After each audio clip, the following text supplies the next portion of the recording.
맥주감사절은 하나님께서 우리에게 명하신 절기입니다. 그래서 맥주절을 지키라, 또 맥주절을 하나님께서 복 주신 대로 헌물을 드려라, 또 맥주절이 하나님 앞에서 즐거워하라. 그리고 마지막으로 맥주절의 의미가 뭐냐? 애굽의 종되었던 것을 기억하라.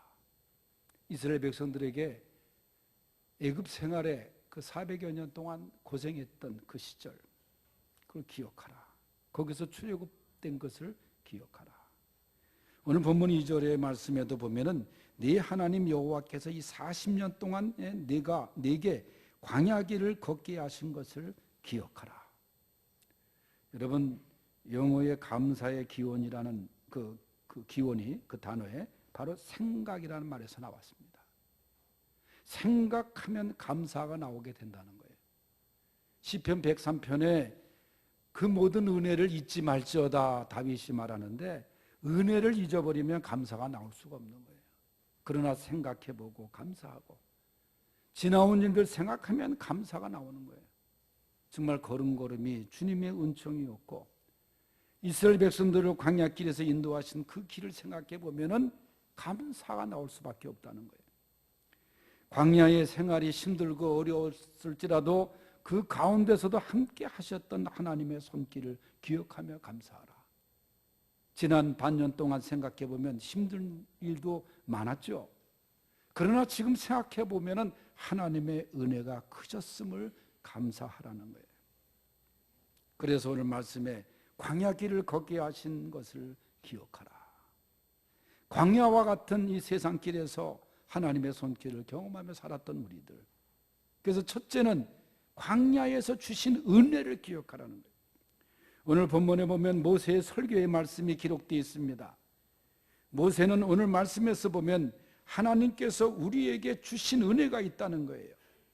2절에 보면 너를 낮추시며 그랬고, 3절에서도 너를 낮추시며 그랬어요.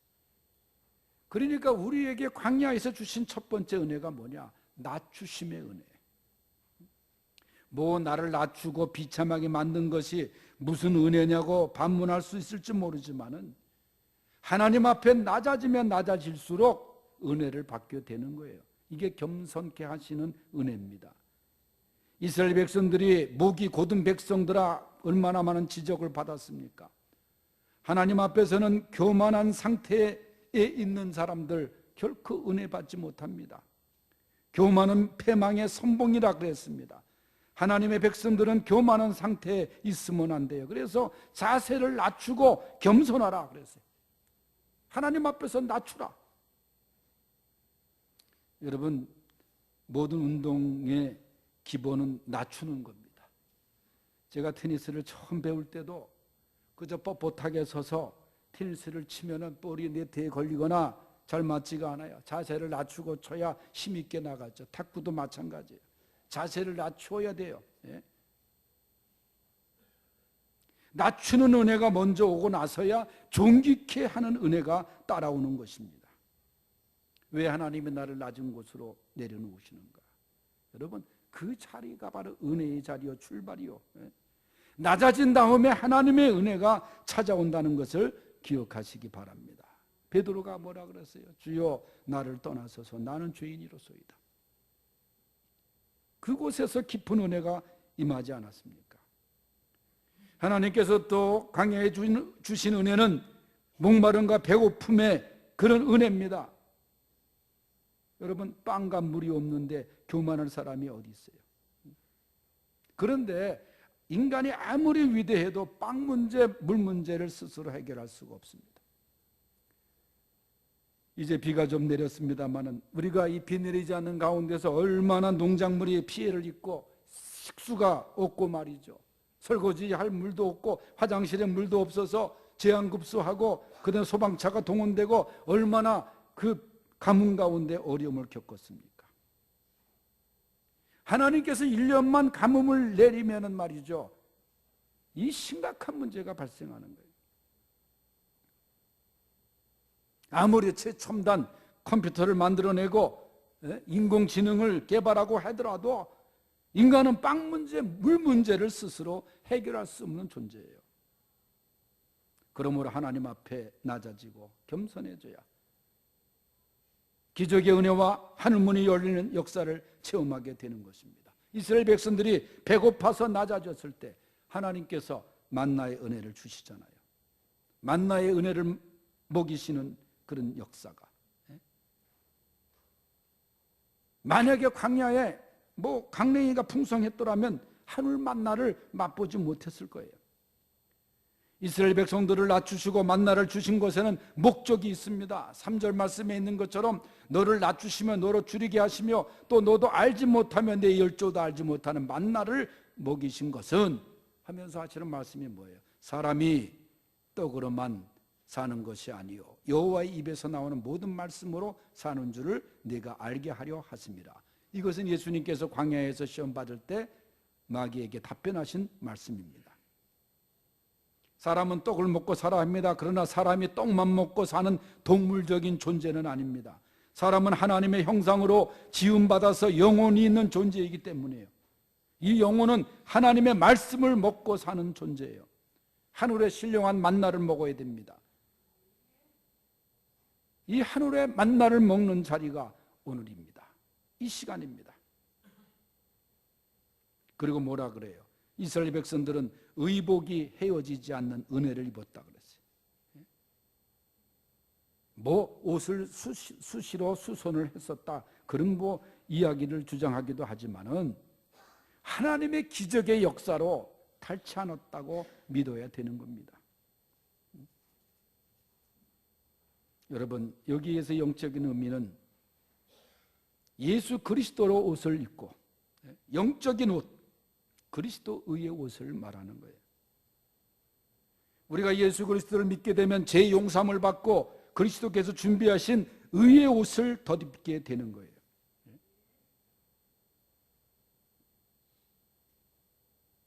그리고 여기 보니까 발이 부르트지 않는 은혜를 광야에서 경험합니다. 여러분, 그렇게 먼 장거리를 걷다 보면 발이 부르트게 돼 있어요. 물집이 생기게 돼 있죠. 제가 군대에서 행군할 때 고참들이 그런 얘기를 해요. 양말을 벗어가지고 뒤집어서 세탁비누를 칠하라는 거예요. 그들도 다 물려받은 얘기예요. 그래야 행군할 때 발에 물집이 안 생긴다. 신기하게도 그렇더라고. 긴 먼 길을 걸어가면 발이 아프게 돼 있잖아요. 그런데 이스라엘 백성들은 발이 부르트지 아니하였다. 이 말씀 읽어보면 우리 하나님이 하나님의 자녀들의 발바닥까지 신경을 쓰시는 분이시구나, 그런 걸 느끼게 돼요. 얼마나 큰 은혜입니까? 그리고 광야의 은혜 중에 징계의 은혜가 있습니다. 좀 부담스러운 말인 것 같지만은 5절에 보면 너는 사람이 그 아들을 징계함 같이 네 하나님 여호와께서 너를 징계하시는 줄 마음에 생각하고 그랬어요. 여러분 징계하시는 것도 하나님의 은혜라는 거예요. 히브리서 12장에 보면은 징계는 하나님의 자녀가 되었다는 증거고 8절에 보면 징계는 다 받는 것이거늘 너희에게 없으면 사생자요 참 아들이 아니니라, 그렇게 하고 있어요. 여러분, 아무리 예쁘고 사랑스러운 자녀라도 잘못된 길로 가면 징계를 해야 바른 길로 가지 않습니까? 제 자식이기 때문에 훈계를 하는 거예요. 남의 자식에 대해서는 그렇게 할 수도 없지만은 하나님의 징계가 그렇습니다. 하나님께 징계를 받는 것은 하나님의 자녀가 되었다는 증거예요. 또 우리를 사랑하신다는 징표입니다. 그 목적이 뭐냐?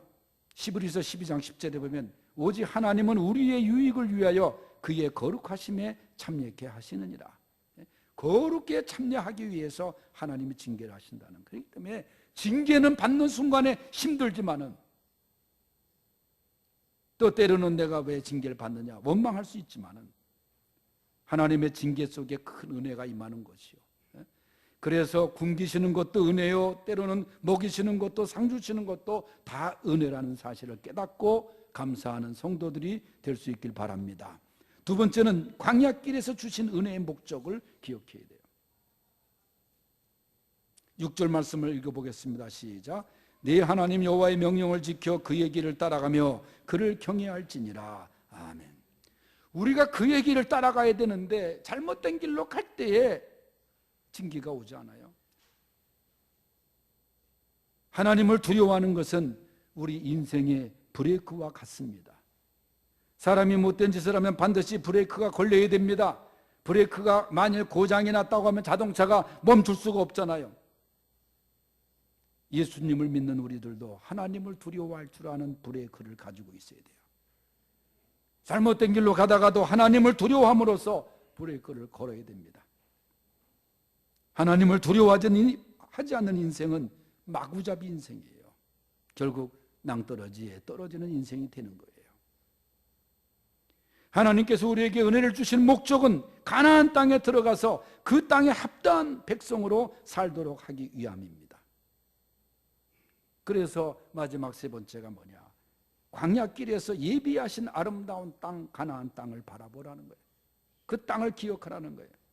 7절 8절 읽어보겠습니다. 시작.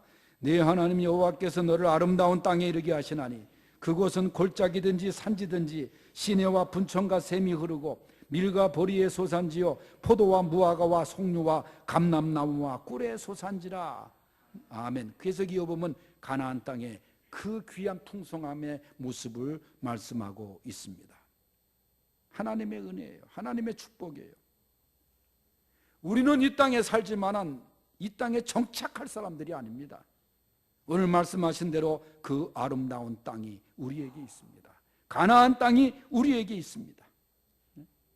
거기에 그 모습을 표현했지만은 그 아름다운 땅, 시내와 분천과 샘이 흐르고 밀과 보리, 포도와 무화과, 석류와 감람나무, 꿀의 소산지라. 젖과 꿀이 흐르는 그 땅, 하나님께서 우리에게 주신 축복의 땅을 의미합니다. 그러므로 우리들은 때때로 힘들고 어렵고 감사할 제목이라고는 조금도 없는 것 같이 보여도 여러분 감사할 수 있길 바랍니다. 감사할 조건을 찾아볼 수 있길 바랍니다. 생각하며 감사할 수 있길 바랍니다. 그리고 마지막 말씀한 것처럼 그를 찬송하리라. 하나님을 찬송하는 것을 잊지 마십시오. 감사와 찬송을 드리면 하나님께서 하늘 만나도 내려주시고 힘과 능력도 주시고 우리를 아름다운 땅으로 인도하시고 또 책임져 주실 것입니다.